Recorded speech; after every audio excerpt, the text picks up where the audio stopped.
In Comfortable Nether, the 5 existing nether biomes have been changed to where you can start out in each biome with no items and make a living without help from the overworld. I had this mod made in mind of other mods that would make you spawn in the nether upon world generation. Even better, I prefer to install a mod that prevents nether portals from being ignited, so you can never go back to the overworld ever again or receive support from there. I like challenges, and I believe that the Nether has so much more potential for being such a much more dynamic and creative dimension. A major influence of Comfortable Nether comes from one of my favorite mods of all time, the Betweenlands, a 1.12.2 dimension mod where everything has a correlated and sensible purpose that makes it hard to get bored early on. That is the goal of this mod, so I'll be updating it more in the future to add meaningful content that isn't there to fill the gaps. Today I will go through how to survive and thrive in the early game of the 5 nether biomes and show how they correlate with each other. Enjoy!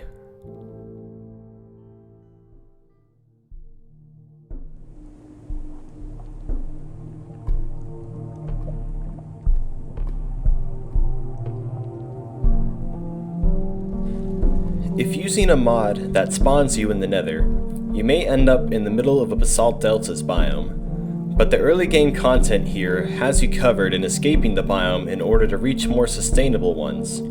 To demonstrate, I purposefully put myself in a very dangerous spot in the Basalt Deltas, as though I just spawned there from world generation. If this were vanilla, it would be very hard to get down without dying, but in Comfortable Nether, there are very simple answers to this. Piled residue created from the crumbling ashes can be found everywhere and can be used to bridge through the harsh terrain. In vanilla Minecraft, there is no block in the Basalt Deltas that can be broken by hand except rare pieces of gravel and the occasional soul sand. To keep yourself from starving, there are dust sprouts that grow in the Basalt Deltas. These can be eaten, and even though they provide the most minimum nutrition, these plants are extremely resilient and know how to survive, so they can be grown on any block and will grow on their own over a long period of time. Now once you have gotten to other biomes and have gotten resources, you can go back into the Basalt Deltas for even more opportunities. If you've got stone tools, you can find gilded basalt in the lower areas of the biome, which give around 2 to 4 iron nuggets per block. You may also stumble upon some pummelers, and if you found some weeping abscess, you can feed it to them, causing an allergic but harmless reaction of shedding popped pummeler remnants, a nutritious food source. The iron nuggets you may have come across also attract the pummelers like wheat for cows, allowing you to take them to your base to start a farm. Pummelers can also be semi-tamed with iron nuggets to where they won't follow you or fight for you, but they will be completely passive, so accidentally hitting them won't lead you to getting knocked over a ledge. By the way, pummelers have a knockback strength 8 times stronger than a zombie, so be careful when mining. Don't hit them.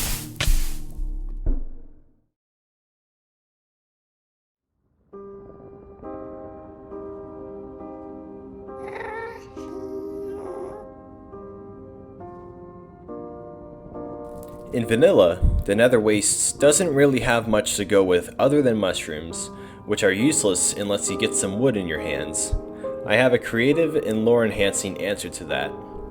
Abandoned wreckage spawns in all biomes, but the nether wastes provides the easiest access to them, since it's usually easy to get low to the ground and go near shores and underground, which is where they spawn. These blocks can be broken by hand and have a chance of dropping wooden logs as well as other items such as string, sticks, and rotten flesh. The whole loot table is shown here. This block alone will get you some tools to start with, and it'll provide future items for mid-game and end-game objectives. If you are looking for food, there are patches of nested netherrack you can find in the wastes, and sometimes they are inhabited by a rhizome. Rooted rhizome can be pulled with any vanilla shovel to dig out a rhizome, a highly aggressive fungus mob that drops rhizome bulbs and rhizome slices. They have low health though, and with the proper traps, they won't be a menace to your health bar. bulbs are essentially seeds you can use to replant rhizomes into nested netherrack to start a farm. Additionally, the rhizome slices you get are a good food source as they can be cooked. If you manage to get charcoal from the abandoned wreckage, you can craft a campfire to cook the rhizome slices early on. Striders have an extra purpose now. You can milk them. Strider milk can be used to extinguish mobs immediately by right-clicking them. They can also be drank to extinguish yourself.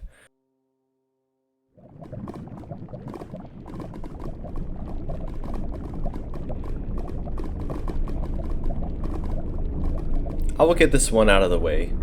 The Crimson Forest is the most sustainable biome in the Nether, so not much early game content has been added, unlike the mid game and the end game in Comfortable Nether. You chop a tree, you kill the pig, just like in the overworld. But there are a couple extra items you can grab along the way. Grimdrop is a new plant that is a supplement to bamboo when making scaffolding.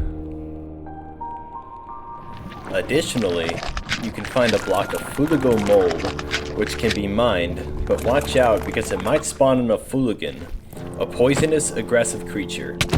Fuligo mold can be used for certain crafting recipes, as well as a way to tame Saurians, a new mob in the Warped Forest. The Crimson and Warped roots within the biome, as well as the Warped Forest biome, have new uses as well. If you are able to cook them with a campfire or furnace, you can dry them and wrap them around rotten flesh to make rotten wraps, a slightly better rotten flesh. Or you can combine both dried warped and dried crimson roots as well as weeping abscess in a bowl and craft root scramble, a new nutritious food source which is much better than the rotten wraps.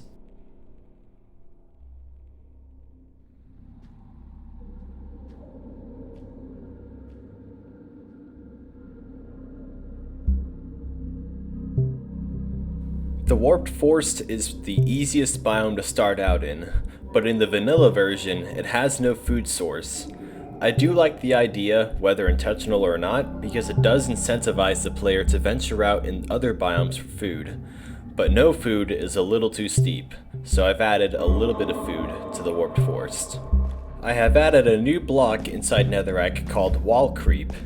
It is found in just about all levels of the Nether, and if not mined with Silk Touch, you can have a 9% chance to get a Wall Creep bulb, which can be eaten for minimal nutrition. This is pretty easy to mine, and they come in large quantities. Finally, Royal Saurians are a new neutral mob that can be found. If tamed with Fuligo mold, they will fight for you. This can also be used to dig up ancient overworld seeds and dirt left by older times by feeding the Saurians with nether warts while under soul soil.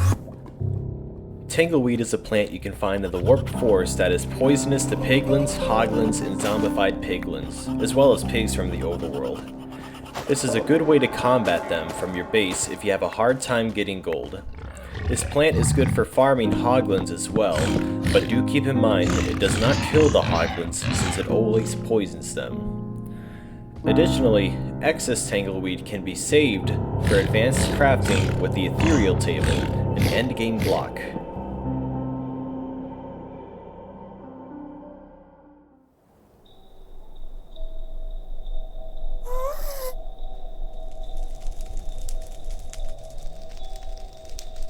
Out of all biomes, this biome has the easiest food source to get, but also the most dangerous enemies. If not careful, you will probably die in this biome the most, even more so than basalt deltas. But here are some early game items and tips that will help you through your journey. Weeping liana plants can be found and harvested to keep weeping abscess. This food is a little better than dust sprouts from the basalt deltas, but it takes twice as long to eat. Weeping liana cannot grow on its own, and it requires bone meal to farm. Additionally, you better watch out for the insatiable mobs. They are extremely dangerous, have a large follow range, and will slow the player to a crawl if too close. They have a large pool of health and deal a decent chunk of damage, but they don't have very strong knockback resistance. If killed, they drop insatiable blubber, which can be used for multiple recipes such as overworld leads to bring mobs into your base, including the new pummelers and saurians mobs. If you manage to get quartz and iron nuggets, you can also craft quartz bottles, which you can use to trap souls and use them for extra useful recipes in the future. But for now, they'll just remain in your inventory.